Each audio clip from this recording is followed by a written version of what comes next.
Assalamu alaikum warahmatullah. Yan uwa da fatan kuna lafiya. Alheri ya kai muku sababbin ambassador guda 8 sun zo sun aje takardun fara aikin su a cikin ƙasar mu Niger. Trump ya tsaye da ba visa, ba wai visa ba na zuwa visit, a'a. Visa zama dindindin na immigration ga ƙasashe 75 a cikin wasu ƙasashen Afirka sai kun yi mamaki. A cikin Niamey gare ku 'yan Niamey masu tricycle na cewa an hana yawo da zirganiyar tricycle a cikin duka capital da sauran labarun kasashenmu.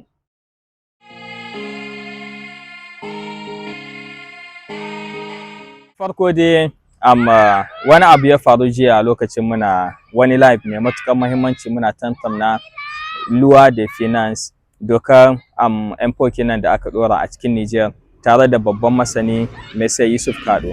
Wani abu ya faru muna tsakan live sai Rozo ya ɗauke mana, tunda dama yana aiki ne da ina ga Airtel ne ko Move ko ma dai menene, kuma ya kokari ya hayo da Orange kin ma ba ta yi.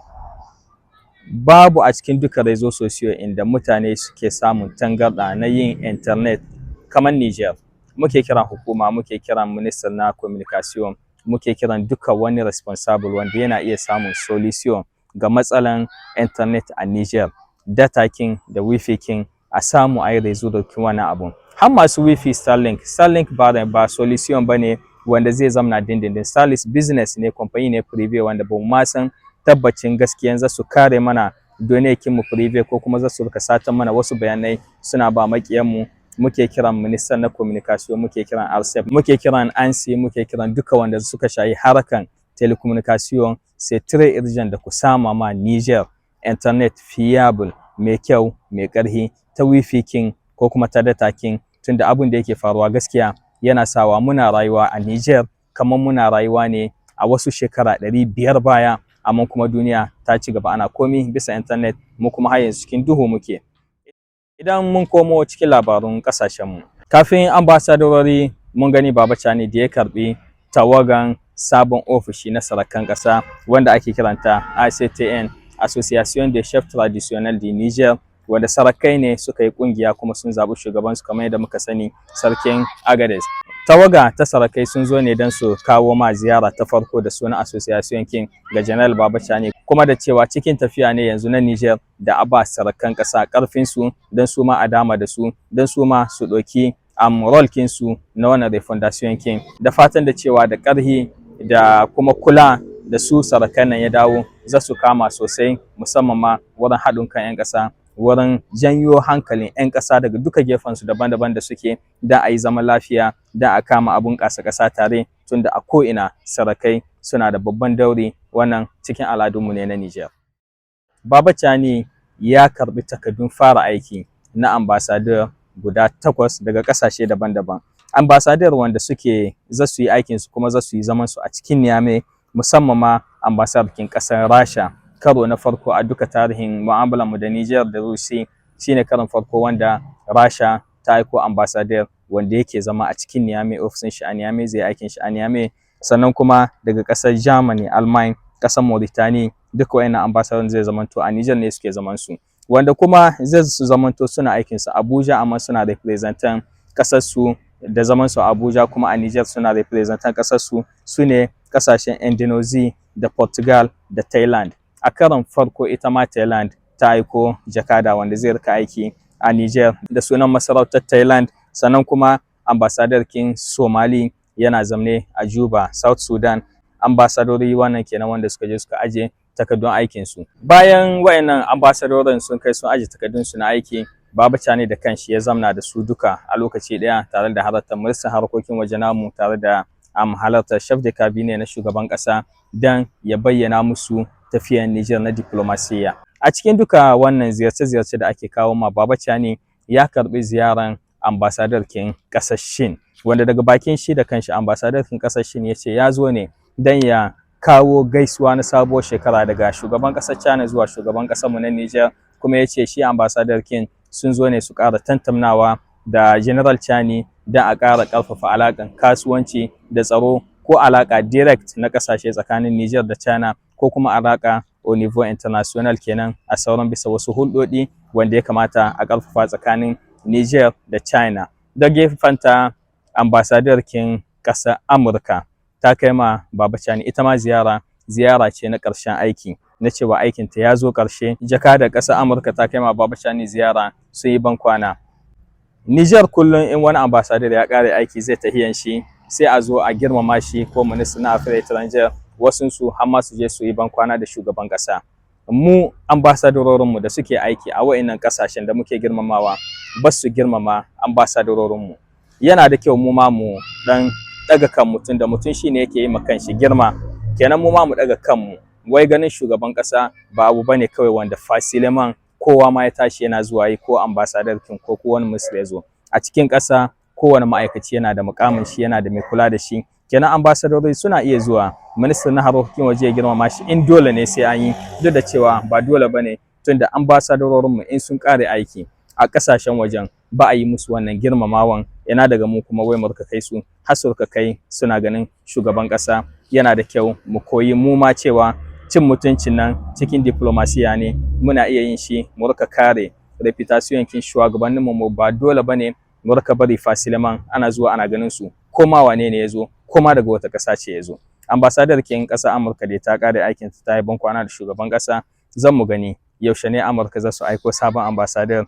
Idan ya zo muna fatan zai yi ƙoƙari ya gyara alaƙan da ta ɓace kwata-kwata tsakanin Niger da ƙasar Amurka, kuma sabobinta daga diplomasi ta cin zarafi da cin mutunci da ƙiyayya ga Afirkawa wanda shugaban ƙasansu Donald Trump yake yi. Idan mun dawo Niamey da hana yawon tricycle a cikin Niamey, cikin bayani da ya hito daga administrator delegate shine na cewa a cikin duka faɗin Niamey a hana zirganiyar tricycle.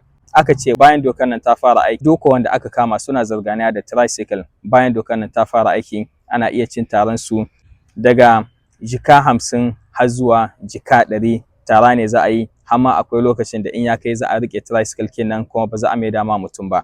To yana da kyau mu kare, tunda capital dole a ce capital tana da system kinta, tana da yanda ake kula da ita dan nuna ma duniya wuri ne capital kamar fuskan ƙasa ne wanda yake nuna da cewa akwai tsafta, akwai kula, akwai system. Banda shi kuma mun san da cewa gobe ranar Samedi akwai gagarumin biki da ake yin shi a cikin Niamey a wurare daban-daban na cikon shekara 100 da zaman Niamey capital king ƙasar mu Niger.